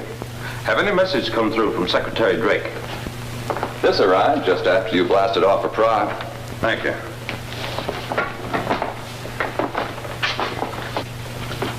Following information may be of use. We monitored scrambled message sent to Prague. Message originated on planet C4R. C4R. That's code for Ophiuchus. Now we can guess whose ship we saw as we left Prague. Well, glad to see you two back. Feels pretty good to us, too. Hello, Paul. Did you get close enough to Pra? We made a landing on it. Well, that's impossible. No spaceship has ever penetrated their defense barrier. Well, maybe that's because none of them took along any coal light, Paul. I never know when Winky's being serious. Well, you're looking at a very serious fella, Paul. When the orbit jet landed on Pra, it was invisible. You mean that cold light made your spaceship invisible? I'll explain that later, Paul. The important thing now is we discovered Rinkman's pirate operations are based on Prague. Oh, when I asked you to wait here for me, I had a reason. Ken, you got those records handy? Oh, yeah. There was something about the disappearance of our cargo spaceships that bothered me. How did the pirates know the exact schedule? So I checked the records. I found that each spaceship reported from just outside our gravity field and then vanished. I see. Making it look as if Rinkman got his information from here. Well, it should be easy to check. Unfortunately, it isn't. You see, Ken had an assistant named Hagar New. He was an apprentice from Mars. The day Venus' ship disappeared, he vanished. I think you'll eventually find your traitor, Paul. Ken, continue a close guard around here. Of course.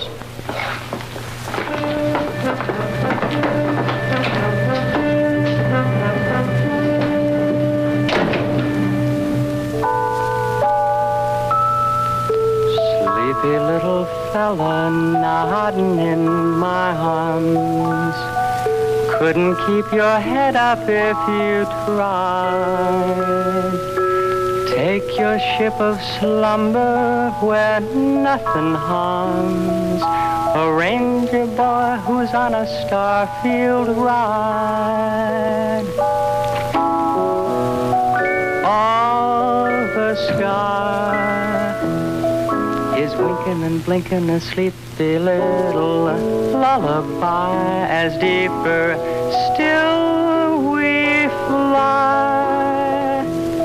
In your palatial, extra-spatial, outbound dreamer. To the stars tomorrow, Daddy has to climb. The trail we blaze tonight will be my guide. I'll bet the stars will greet me kinda friendly-like and smile 'cause they're remembering a little tyke whose smile could make a noodle of a lightning strike the night he made the starfield ride.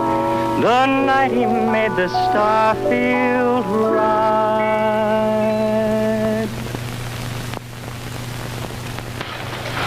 Oh, Vina, when you have that report finished, will you send it to Secretary Drake on the message scrambler? Oh, Winky, I'm going to check over the orbit jet. You want me to go with you? No, you stay here. I'll be back before you turn in.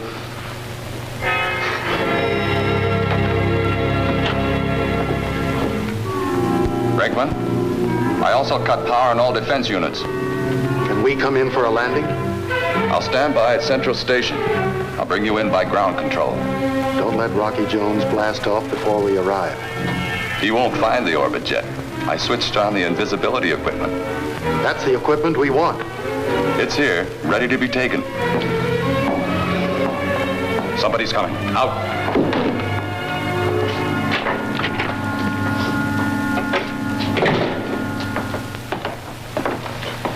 Ah, you're working late, Ken. Since Haggard rat out, I've been on 24-hour duty. I use the charting room for living quarters. I came to check on the orbit jet. It isn't at the landing platform. That's strange. I wonder where it could have been taken. The only place spaceships can be kept is at one of the platforms. Ah, I see. Oh, have you seen anything of Haggard? No. Not a sign. All right. I'll check the platform again just to be sure.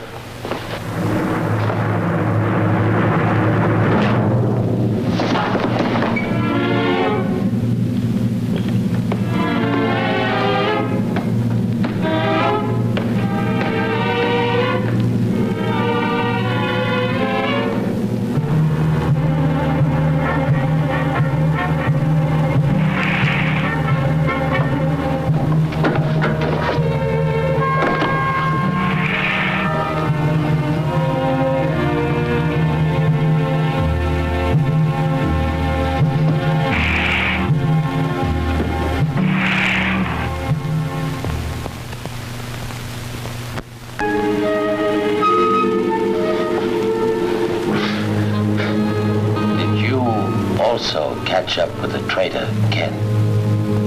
Ah, so it was Ken. I guess both of us found out too late. You are an Earthman. Yes, Rocky Jones. I command the orbit jet. I am Hagar Nu, a Martian. They're looking for you as the traitor. Ken arranged that cleverly. After I caught him giving information to the pirates, he had to silence me. Yes, he's quite a hand at that. For 2 days, I was bound and helpless in the charting room at Central Station.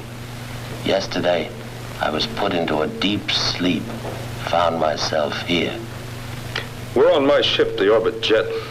That's where Ken made his mistake. I know the ship too well. Ken is an evil man. He'll not stop at murder. If we can get out of these bonds, he'll have missed his chance.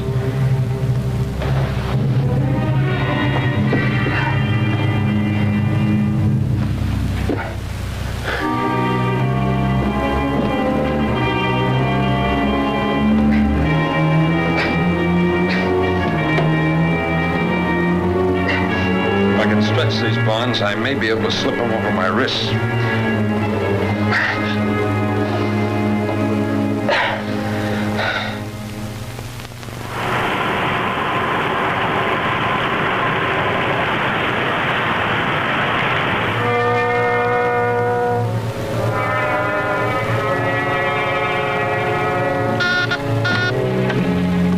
This is Casa 7 Central Station. Come in. Brinkman here, making approach for landing. Neutralize all circuits. Activate gyros. We'll handle circuits and gyros. Ground control will bring you in for landing. Out.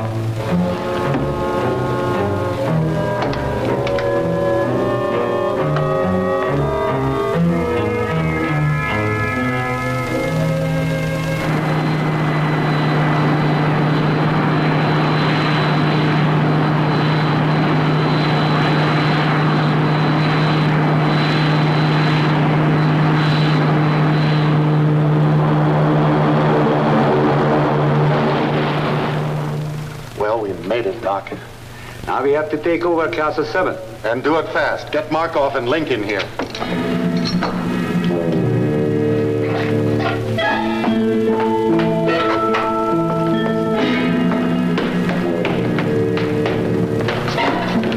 We got work to do, Ken. First, there's Paul Ray, taking prisoner.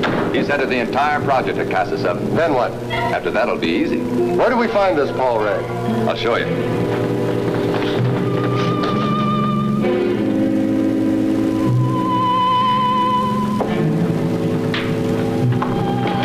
Brinkman. Just making a little surprise visit. We've covered the area at least a dozen times, Linky.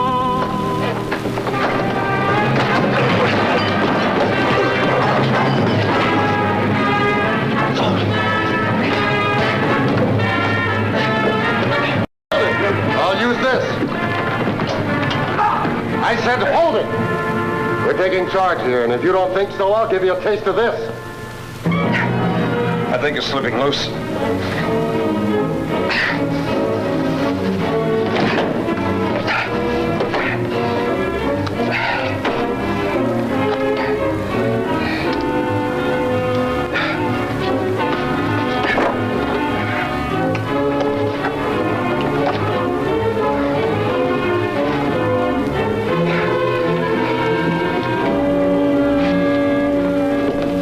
Ken keeps on the automatic lock. He didn't know there's a way to handle that. There's an emergency circuit breaker here. Will you stand by the ship, Hagernu? If it's your wish. Good. There's some space guns in the control section. I'm going to do something about moving the orbit jet. Ken will see you. I don't think so. The ship is invisible. But that's impossible. I'll explain that later.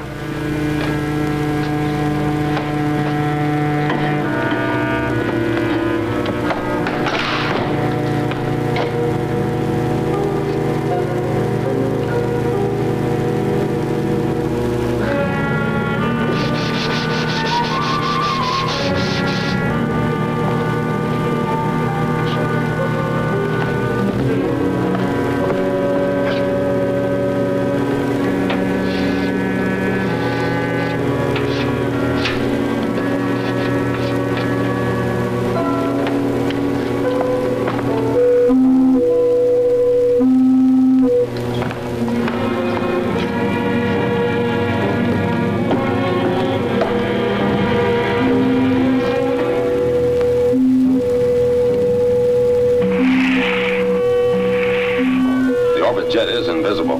I don't think Ken will be able to find it again. I am frank to say, I am puzzled. Ken had the platform marked so he'd know where the invisible ship was located. I erased the marks and put them on another platform. I'd sure like to see Ken's face when he looks for the orbit jet.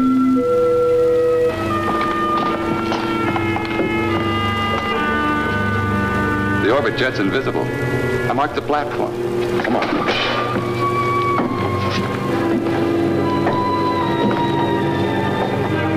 We'll walk right into the invisible band. Where is this invisible band? I don't understand it.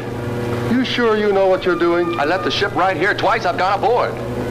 Well, you blundered somewhere. There's nothing here, real or invisible. Rocky Jones and the Martian are on the ship, tied up. If I know Rocky Jones, he didn't stay tied up long. But he couldn't get away. If he did, he's got the orbit jet, and Cleolanta will have your neck. I'll find the ship. Well, you go on looking. I'll get Rocky's crew into my ship and send them along to Ophesus. With his friends in danger, Rocky Jones will soon show his hand. Yes, you took the words right out of my mind, Doc. If the orbit jet is lost, so are you.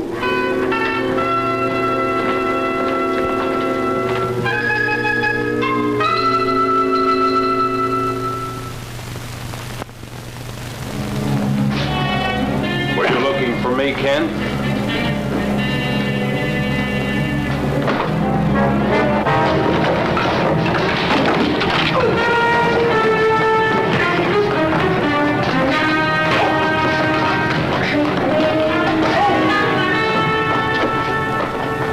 A nice place for you.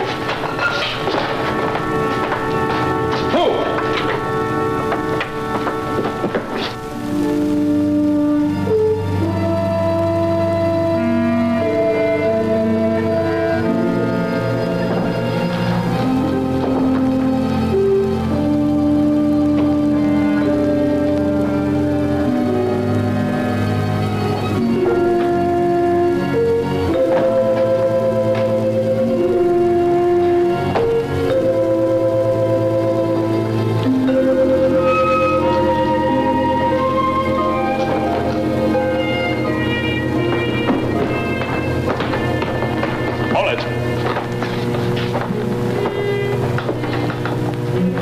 Whose ship is that on the next platform? Whose ship is it? Brinkman! All right. On the ship. Sounds like Ken's in trouble. Hold him here. Go on.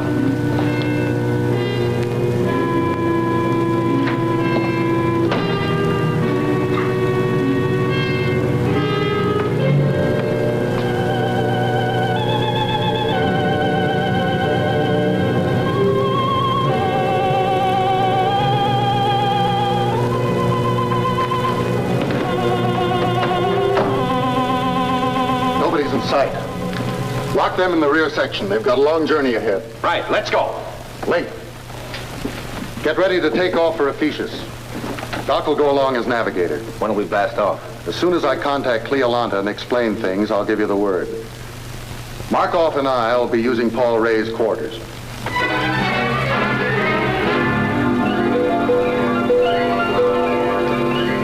Ken won't give us any more trouble. Our next job is to take Rinkman. He's wanted back on Earth to answer for his crimes. Perhaps he'll answer for them sooner than that. What do you mean, Hagernu? I wanted to be certain the traitors are destroyed. I inserted tonite alpha into the rocket tubes of Rinkman's spaceship. That'll blow them to bits when they blast off. Yes, the traitors will be destroyed. I want him alive, Hagernu.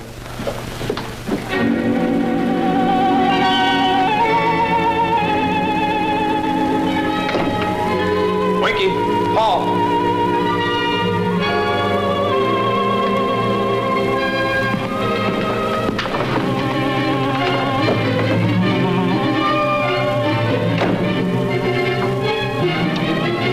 Dr. Vanko, Link, come in. Yes, Rinkman? You can blast off any time, Doc. What did you arrange with Cleolanta? She's sending 2 spaceships with troops to police this project. Can you hold on till they arrive? The troops will be taking over before the people here know that Paul Ray's missing. Come back as soon as you can, Doc. We'll need you here. Good flying. And for you, good hunting. You'll have to find Rocky Jones. Out. Rinkman! Where are Paul Ray and my crew? You're a little late, Rocky. Where are they? They're due to blast off Casa 7 at any moment. On which ship? They're safely stowed away on my spaceship. Don't let them blast off, Rinkman. Stop bluffing, Rocky. You try to hold the ship. You've got to stop them. The ship's in danger of blowing up.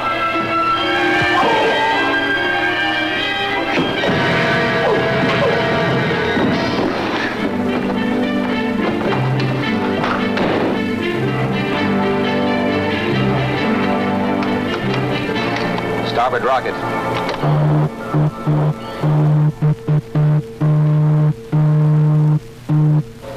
Is the fuel feed okay?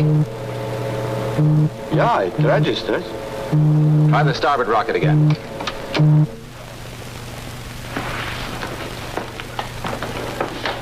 Dr. Vanko, Link, come in. Urgent. There's a signal, Doc. Take it. Dr. Vanko. Doc, trouble. Rocky Jones on his way to the ship. Hold blast off. Take him. We'll handle him.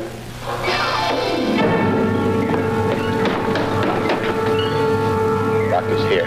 Open the hatch, then keep me covered.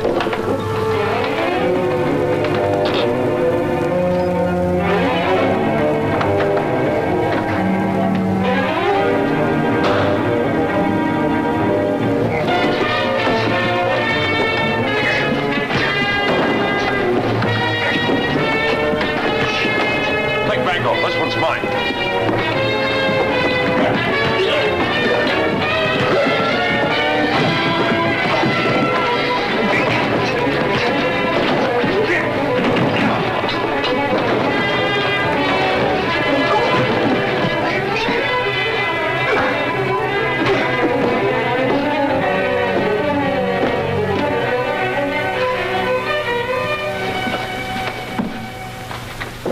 I knew Rocky was all right, Vina. Of course, Bobby. Oh, Paul, you don't know how close you came to oblivion. Hagernu loaded the rockets with tonite alpha. Wow. It was lucky I thought of knocking out those fuel pumps, wasn't it? I knew we could depend on you, Wiki. Bobby showed us a new trick with his penknife. He short-circuited the door controls. Well, I had to do something, didn't I, Rocky? Well, that's why you took me along. Bobby, you're wonderful. Oh, Paul, there are a couple more prisoners at your quarters we have to pick up to add to these. Then we got to take them back to Earth to turn them in. Oh, did you find the orbit jet? Yes, and she's ready for blastoff. Oh, Paul, one more detail. There are 2 spaceships headed here from Opicius. I'll know what to do with them. Blast them.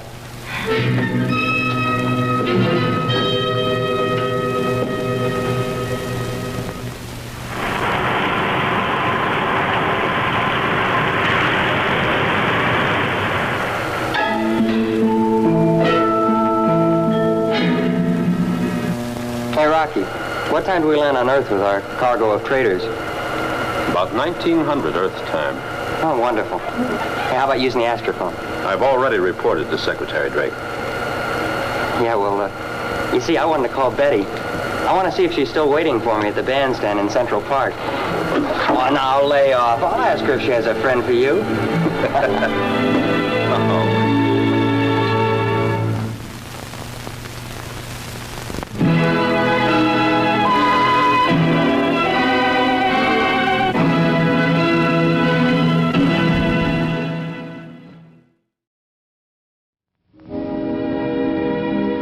And now, folks, it's time to say goodnight. We sincerely appreciate your patronage and hope we've succeeded in bringing you an enjoyable evening of entertainment. Please drive home carefully and come back again soon. Good night.